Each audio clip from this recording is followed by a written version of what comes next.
Hello friends, good morning.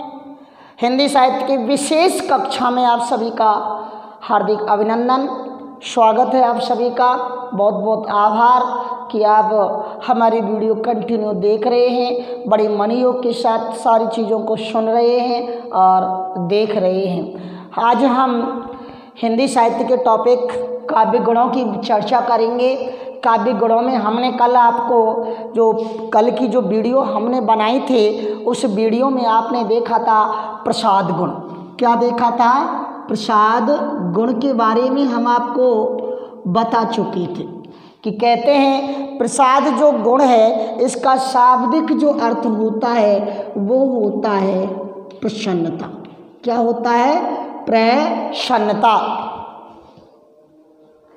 प्रसन्नता होता है, अर्थात मैं यूँ कहूँ कि जहाँ स्वयं में सुबोधता हो, अच्छी तरह से ग्रहण करने की क्षमता हो तथा अर्थ सुनते ही समझ में आ जाए, वहाँ प्रसाद गुण होता है। दंडी ने क्या कहा था कि जिस रचना का अर्थ सुनते ही सुनने वाले की समझ में आ जाए, वहाँ प्रसाद गुण होता है। इस प्रसाद गुण का जो संबंध होता है, प्रसाद गुण का संबंध होता है, उसका संबंध पांचाली रीति से होता है। रीति हुए हिंदी में जैसे गुणों से संबंध रीतियाँ होती हैं, पांचाली रीति से होता है। अर्थात जिस रचना का अर्थ तुरंत ही समझने वाले की समझ में आ जाए। जिस तरह सूखी लकड़ी में आग तुरंत फैल जाती है, उसी प्रकार चित्त में शीघ्र ही व्याप्त हो जाने वाला गुण प्रसाद गुण है। मैंने कल उदाहरण भी आपको बहुत सारे दिए थे। आज कुछ उदाहरण भी, एक आध दो उदाहरण देने के बाद अपन आज माधुर्य गुणों की तरफ चलेंगे। देखें कुछ उदाहरण।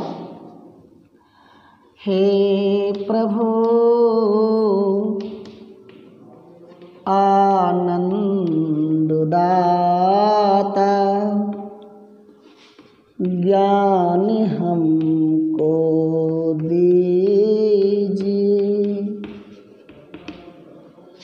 शीघ्र सारे दुर्गुणों को दूर हमसे कीजिए, लीजिए हमको शरण। देखिए दोहा कि हे प्रभु आनंद दाता, ज्ञान हमको दीजिए, शीघ्र सारे दुर्गुणों को दूर हमसे कीजिए। अब इसमें कोई भी किंतु परंतु नहीं है। अब मैंने इसको सुनाया, आप लोगों ने सुना और आपके तुरंत अर्थ समझ में आ गया कि हे प्रभु आनंद की दाता, हमको ज्ञान दीजिए और जितने भी दुर्गुण हमारे हृदय में बसे हुए हैं उन्हें हमसे दूर कीजिए। छोटी क्लासों में भी ये चीज़ें पढ़ाई जाती है।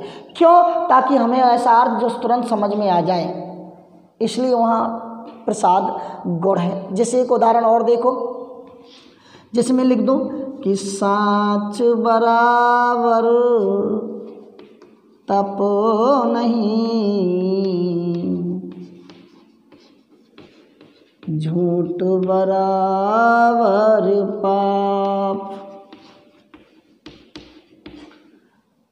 साँच बराबर तप नहीं, झूठ बराबर आप, जाके हृदय साँच है ताके हृदय आप।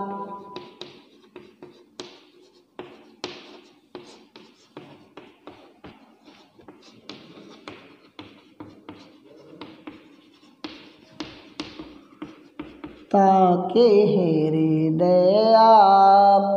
अब देखें कि इसमें लिखा है सच के बराबर कोई तप नहीं है, झूठ के बराबर कोई पाप नहीं है, और जिसके हृदय में सच बसता है उसके हृदय में प्रभु आप वास करते हो। तो कोई किंतु परंतु अर्थ में हमें लगाने की आवश्यकता नहीं होती मित्रों। और जहाँ कोई किंतु परंतु हमें अर्थ समझने में कोई दिक्कत ही नहीं आती है, अर्थ तुरंत हमारे समझ में आ गया, फैल गया, चित्त में व्याप्त हो गया, वहाँ प्रसाद गुण का समावेश होता है। किसका होता है? प्रसाद गुण का। अब ये लिखने के बाद आज हम स्टार्ट कर रहे हैं दोस्तों, माधुर्य गुण उतार लो।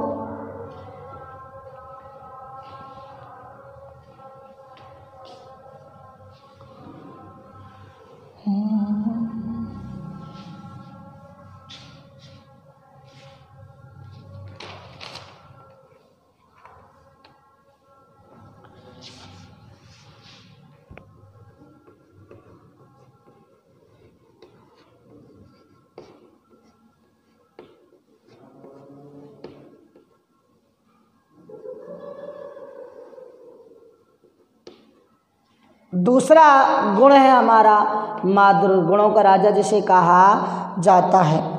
इसका शाब्दिक अर्थ है मधुरता।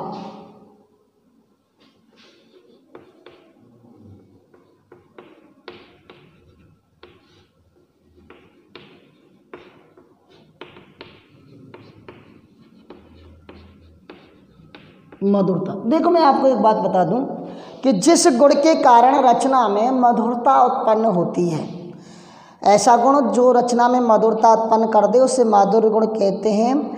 इस गुण की रचना के पठन से, श्रवण से, पठन से पाठक, श्रवण से श्रोता का जो मन है द्रवित हो जाता है, पिघल जाता है, भावुक हो जाता है, आनंद में हो जाता है, आह्लाद में हो जाता है, वो माधुर्य गुण में का वो प्रमुख भाव होता है। तो देखिए कुछ लिख लेते हैं।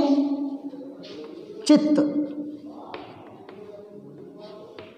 के द्रवित, मैंने तुमको चित्त की 3 अवस्था बताई थी, द्रवित, द्वितीय और व्यापकत्व। चित्त के द्रवित होने की वृत्ति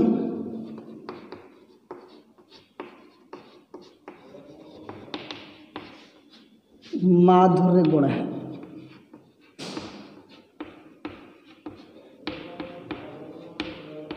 चित्त के द्रवित होने की वृत्ति माधुर्य गुण है, अर्थात हृदय को, इसमें हृदय आनंद से द्रवीभूत हो जाता है। इसमें हृदय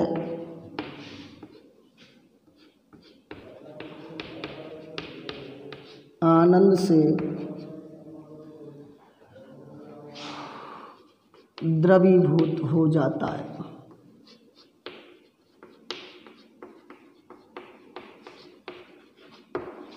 वो माधुर्य गुण कहलाता है। मैं यूँ कहूँ अर्थात हृदय को आनंद उल्लास से द्रवित करने वाली जो वृत्ति है, रचना है, हृदय को ऐसी रचना जिसे पढ़कर, देखकर पाठक या श्रोता, पाठक या श्रोता का मन या चित्त आनंद या उल्लास, आनंद या उल्लास से पूर्ण हो जाए, वहाँ माधुर्य गुण होता है।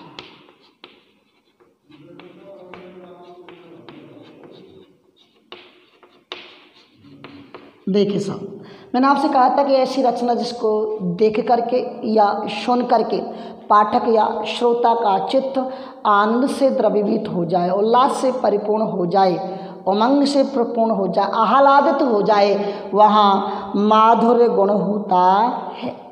कोमल कांत पदावली से युक्त रचना, मैं यूँ कहूँ कोमल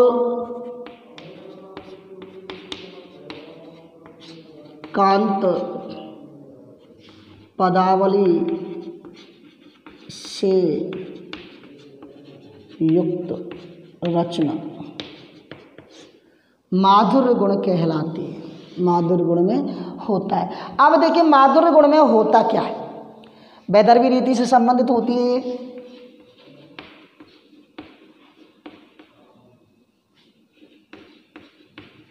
और उपनागरिका वृत्ति से भी इसका संबंध होता है। पांचाली रीति से प्रसाद गुण और गौड़ी रीति से ओज गुण, वो बात की बात है, अपन देखते चलेंगे। देखें साहब, अब अपन बात करते हैं, ये सारी चीज़ें आपको लिखनी है। अब अपन बात करते हैं कि माधुर्य गुण को की विशेषताएं क्या है, माधुर्य गुण में किन किन तत्वों का समावेश होता है, हम कैसे माने कि ये माधुर्य गुण है। तो मैं उसकी विशेषताएं आपको बता रहा हूँ। देखें साहब, कुछ विशेषताएं अपन लिख लेते हैं यहाँ। पहला कि कोमल और मधुर रचना, कोमल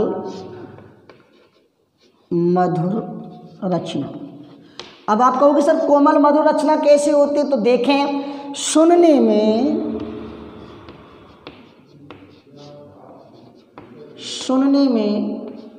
मधुर लगे, मीठी लगे, अच्छी लगे। ये नहीं कि ये तो ऐसी रचना होती है अब हट झट वट कट नट, तो देखने में और सुनने में कुछ कर्ण कटु लगती है, कर्णप्रिय रचना है।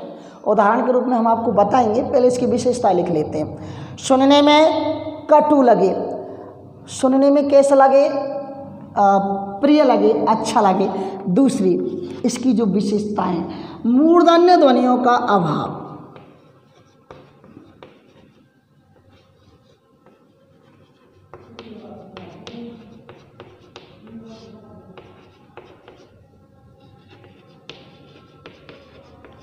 अब मूर्धन्य ध्वनि कौन सी थी, जो टे वर्ण था, यानी टे वर्ण इसमें नहीं आएगा। टे, ठे, डे, ढे, डे, रे और से षटकोण, रे और से षटकोण वाले जो वर्ण है ना, इनका क्या पाया जाता है, इसमें अभाव पाया जाता है।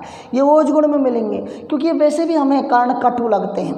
तो इसके अलावा, टे वर्ण के अलावा, मूर्धन्य ध्वनियों के अलावा कवर्ग, चवर्ग, तवर्ग, पवर्ग आदि का यहाँ समावेश पाया जाता है। तीसरा देखें, अनुस्वार और अनुनासिक वर्णों का प्रयोग।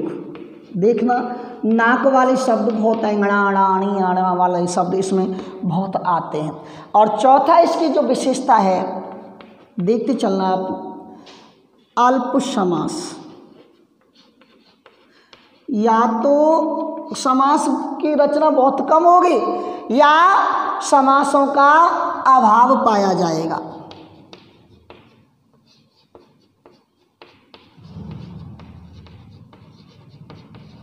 समासों का अभाव इसमें पाया जाता है।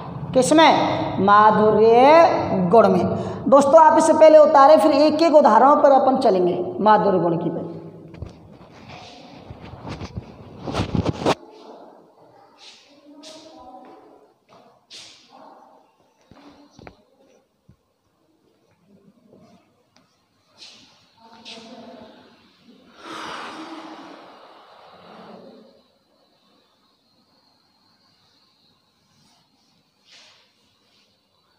देखिए पहला,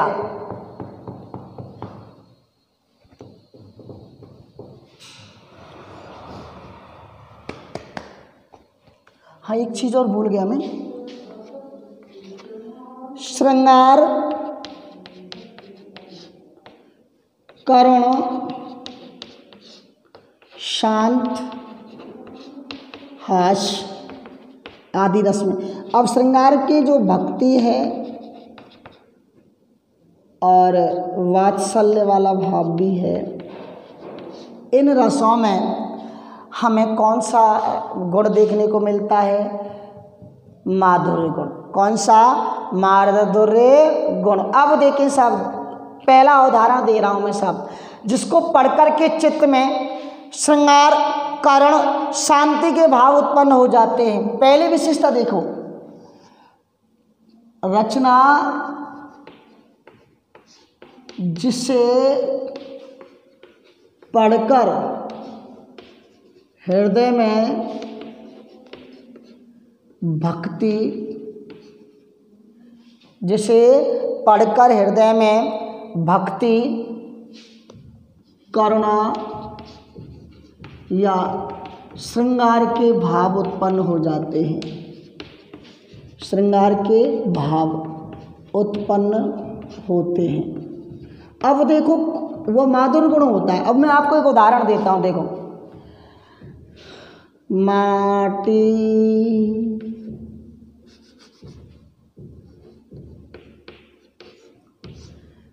कहे कुम्हार ते, तू क्यों रौंदे मोए। एक दिन ऐसा आएगा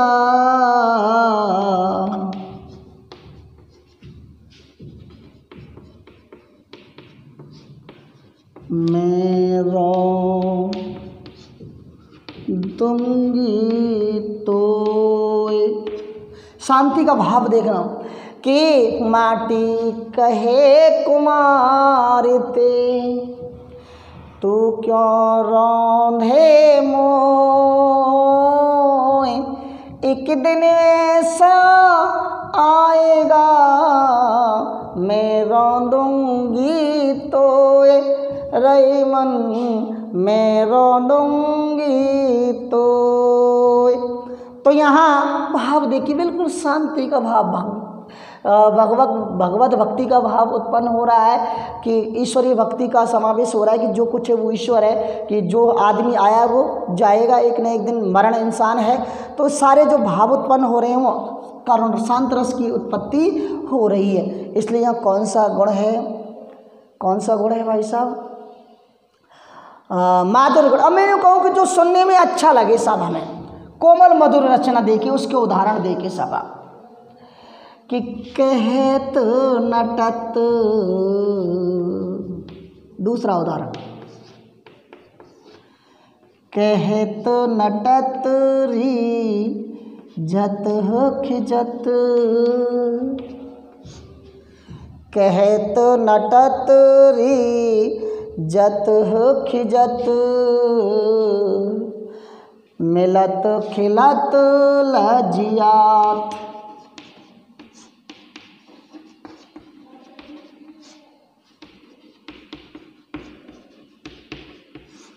मिलत खिलत लजियात, भरी भौन में करत है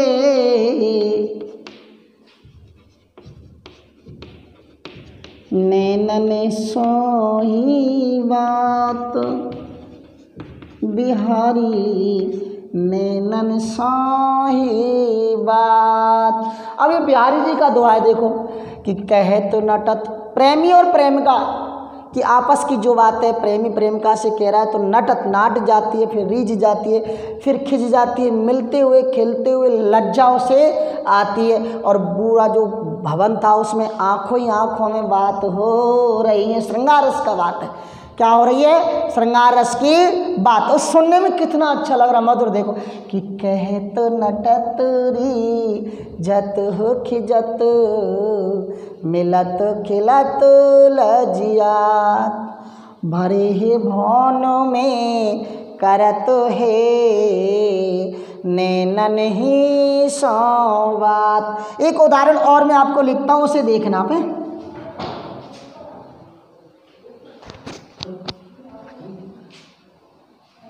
उदाहरण देखो आप, लाली लाली बन सरल कपोलों की,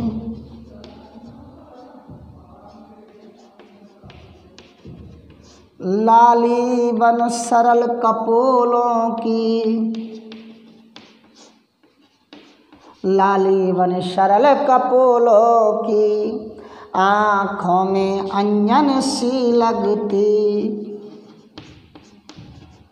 आँखों में अंजन सी लगती, आँखों में अंजन सी लगती, कुंचित अलकों सी घुंघराली, कुंचित अलकों सी घुंघराली, कुंचित अलकों सी घुंघराली, मन को मरूर बन कर लगती।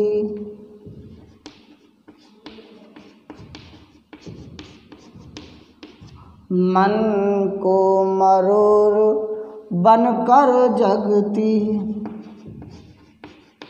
देखिए साहब उदाहरण देखो, पहले तो ये देख लो आप, कुन अंग अन, ये सब अनुस्वार घुंग अनुस्वार वर्णों का प्रयोग। और वैसे भी देखो कितना सुंदर लग रहा है कि लाली बन सरल कपोलों की, आँखों में अंजन सी लगती, कुंचित अलकों सी घुंघराली, मन को मरूर बन कर जगती। कहाँ है इसमें वीर का भाव?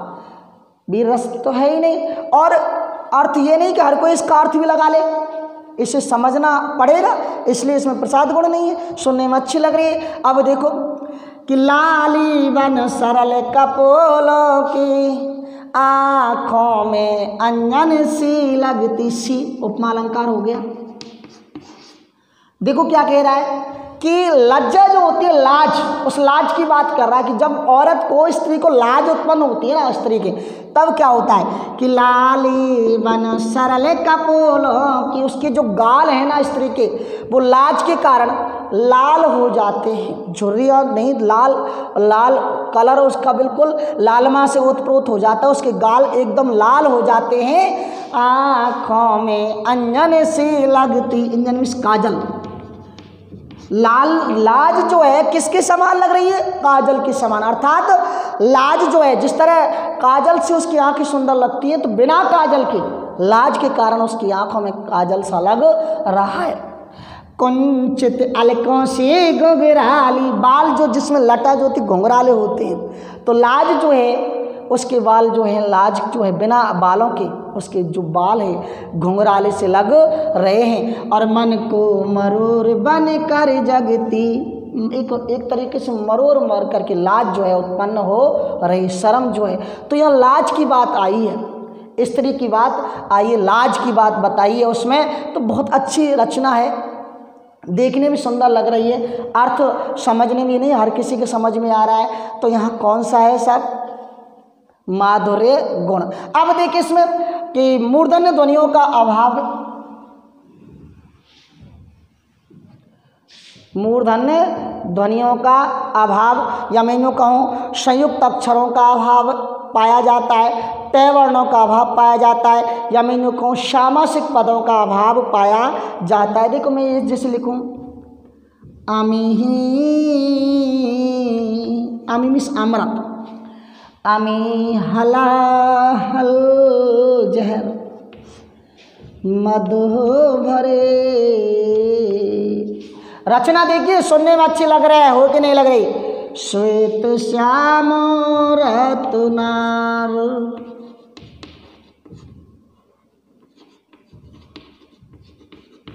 श्वेत श्याम रत्नार, जियत मेरत झुक झुकी परत,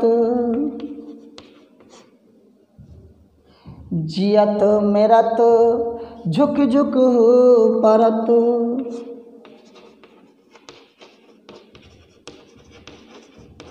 झुक झुकी परत, जे चितवन एक बार। अब देख लो इसमें एक भी संयुक्त अक्षर हो, एक भी तय वर्ण हो, इसमें कोई भी समास का शब्द नहीं है, तो आप देखने में सुंदर लग ही रही है। अर्थ में बड़ा थोड़ा सा इसका रूपांतरित किए तब जाकर अर्थ समझ में आया। तो यहाँ कौन सा है सब बताओ? अब देखो बिल्कुल करुण रस की भी उत्पत्ति कैसी होती है, एक उदाहरण उसको भी देख लें, जिसे सुनते ही हृदय भावुक हो जाता है। कैसा हो जाता है? भावुक, आंखों में आंसू से उत्पन्न हो जाते हैं। वो उदाहरण भी अपन एक देख लेते हैं। देखो कौन सा उदाहरण?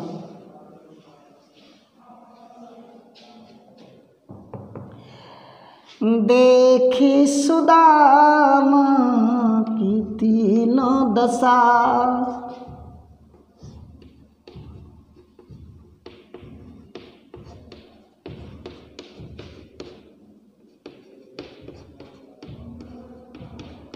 देखी सुदामा की दीन दशा, करुणा करके करुणा निधि रोए। देख सुदामा की दीन दशा, करुणा करके करुणा निधि रोए। और दूसरी लाइन, पानी पराती को हाथ छुओ नहीं, पानी पराती को हाथ छुओ नहीं, नैनन की जल सो पग धोए। अब देखो, जब सुदामा अपने मित्र श्री कृष्ण के पास जाता है तो श्री कृष्ण ने जैसे सुना मेरा मित्र सुदामा आया है तो नंगे पैरों से भगाया और उसके अपने मित्र को बाहों में भर लिया। आंखों से इतने आंसू गिरे, उसका वर्णन किया कि देखे सुदामा की दीनो दशा, करुणा करके करुणा निधि रोए। पानी पराती को हाथ छुओ नहीं, नैनन के जल सो पग धोए। श्री कृष्ण भगवान रोने लग जाते हैं और आंखों से आंसुओं की धारा बहने लग जाती है और बिना परात के पानी में, परात में पानी नहीं भरा, परात में पानी नहीं भरा और उसके पैर धुल गए। तो यहाँ करुण रस की उत्पत्ति हुई है दोस्तों, यहाँ माधुर्य गुण है। दोस्तों मैंने इतने उदाहरण आपको दिए, मैं कुछ उदाहरण आपको लिख रहा हूँ। एक क्या उदाहरण, तो उदाहरण आपसे मैंने अलंकारों में भी उदाहरण पूछे थे, आपसे कमेंट्स में कोई उत्तर नहीं दिया कि उसमें कौन सा अलंकार है। इसका मतलब है आप किसी भी चीज़ को सीरियस नहीं ले पा रहे हो। प्लीज़ आप ना जो भी सवाल आपसे पूछा जाए उसका उत्तर ज़रूर दें, ताकि हमें भी लगे कि आप उसको अच्छी प्रकार से पढ़ रहे हो। देखो 12वीं क्लास का उदाहरण अपन देख लें। जैसे मैंने एक उदाहरण ये दूँ, माधुर्य या प्रसाद दोनों में से किसका है ये? बतरस लालच लाल की, मुरली धरी लोकाय, सौ करे बोहनो हसे, देन कहे नटी जाए। ये और एक उदाहरण, जैसे भी काफ़ी पहले एक उदाहरण और लिख देता हूँ कि लाली मेरे लाल की, जित देखूं तित लाल, कि लाली मेरे लाल की, जित देखूं तित लाल, और लाली देखन में गई तो मैं भी हो गई लाल। लाली देखन में गई तो मैं भी हो गई लाल। दोस्तों ये उदाहरण ये कमेंट्स में आपको लिख के बताने, प्लीज़ आपको उत्तर ज़रूर देने, ताकि हमें लग रहा है कि आप पढ़ रहे हो, समझ में आपके आ रही है। ज़्यादा से ज़्यादा मात्रा में लाइक एंड सब्सक्राइब करें और जितना हो सके चैनल को उतना फैलाएं, ताकि नोटिफिकेशन आपके मोबाइल पर तुरंत आ सके। आज के लिए बस इतना ही। अपने दोस्त मनोज खंडेलवाल को दीजिए आज्ञा, तब तक के लिए हमें दीजिए विदा। जय हिंद।